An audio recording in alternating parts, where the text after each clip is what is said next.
जम्मू कश्मीर के उधमपुर जिले में आतंकी हमले में शहीद हुए जींद के कुलदीप मलिक का आज उनके पैतृक गांव में राजकीय सम्मान के साथ अंतिम संस्कार किया गया।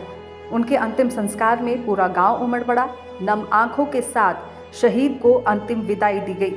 आपको बता दें कि कुलदीप मलिक सीआरपीएफ में इंस्पेक्टर के पद पर तैनात थे।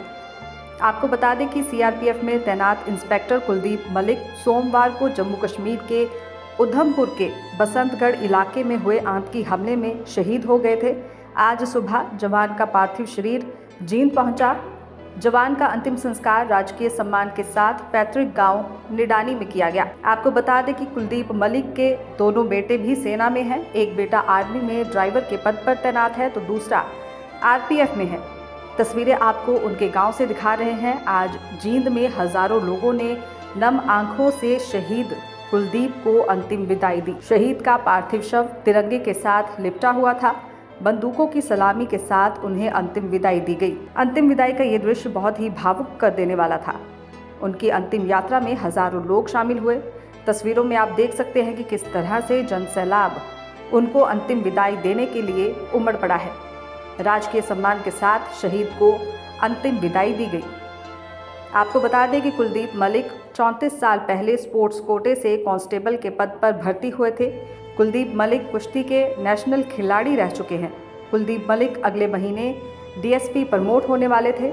जम्मू कश्मीर के उधमपुर में आतंकियों ने सोमवार को सीआरपीएफ के दल पर हमला किया। दोपहर बाद 3 बजे के बाद आतंकवादियों और सुरक्षा बलों के बीच मुठभेड़ हो गई। इसमें सीआरपीएफ और जम्मू कश्मीर पुलिस के एसओजी के संयुक्त दल पर आतंकवादियों ने हमला कर दिया।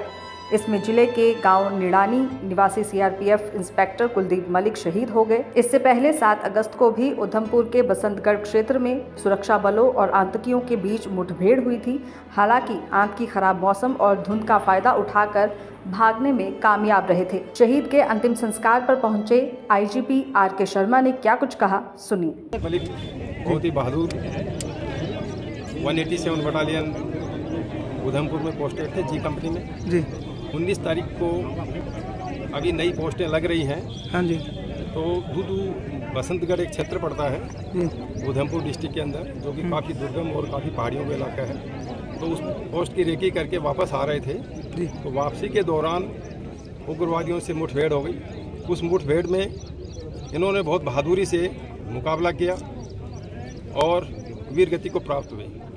लेकिन इन्होंने जिस तरह से फायर किया, जिस तरह से सबसे आगे चल रहे थे ये, और बाकी पार्टी को मौका मिल गया, इससे हमारी जो क्षति हो सकती थी और लोगों को नुकसान हो सकता था, वो ठीक टाइम पे पोजीशन ले पाए और नुकसान नहीं हो पाया। लेकिन ये खुद अपने साथियों को बचाने में, देश सेवा में अपना सर्वस्व बलिदान कर दिया, शहादत दे दी। इनको बहुत बहुत श्रद्धांजलि और नमन है। और ये बहुत ही अग्रणी, हर क्षेत्र में आगे रहने वाले स्पोर्ट्समैन का योगदान रहा है जी। और पिछले तकरीबन 90 की भर्ती हैं तो अभी 34 साल हो गई। 34 साल से लगातार बेदाग रूप से इन्होंने जहां भी इनको तैनात किया गया अपनी सेवाएं दी। और ये बहुत ही बहादुर और योद्धा के रूप में इन्होंने आखिरी वक्त में भी इन्होंने जो कीर्तिमान स्थापित किया और इन्होंने कीर्ति प्राप्त की। परिवार में कौन कौन है सर? इनके परिवार में 2 बच्चे हैं, दोनों लड़के हैं। एक लड़का आरपीएफ में है, रेलवे प्रोटेक्शन फोर्स में, और एक आर्मी में, ऑर्डिनेंस में है। सर दोनों ही कुशल परिवार हैं। सर पिछले 2-3 महीने से सर ज़्यादा आतंकवादी हमले हो रहे हैं सर सेनाओं पर, इसके बारे में सर क्या कहेंगे? अब ये तो घटनाएं तो जेएंड के तो कभी से उग्रवाद ग्रस्त क्षेत्र रहा है, तो इनका शिफ्टिंग होती रहती है, कभी अपर क्षेत्र की तरफ, कभी डाउन की तरफ। तो अभी कुछ दिनों से जम्मू के क्षेत्र में, यानी कि जो आपका पीर पंजाल से नीचे का जो क्षेत्र पड़ता है, जिसमें उधमपुर, जम्मू, पूंछ, राजौरी आता है, इस क्षेत्र में वारदात ज़्यादा हो रही है। सीआरपीएफ की तरफ से किस तरीके का योगदान परिवार के साथ रहेगा सर? परिवार को पूरा योगदान रहेगा, क्योंकि इंस्पेक्टर कुलदीप सीआरपीएफ के हमारे परिवार के सदस्य रहे हैं। उनका जो परिवार अभी पीछे रह गया वो हमारा परिवार है। उनको हम पूरा देखभाल करेंगे। जो आर्थिक रूप से सहायता हो सकती है, सरकार की तरफ से बहुत कुछ मिलता है। जैसे हरियाणा गवर्नमेंट की तरफ से 50 लाख एक्सग्रेशिया बताया है जी सेंट्रल गवर्नमेंट की तरफ से 35 लाख एक्सग्रेशिया मिलता है, जे&के गवर्नमेंट की तरफ से 35 लाख मिलता है।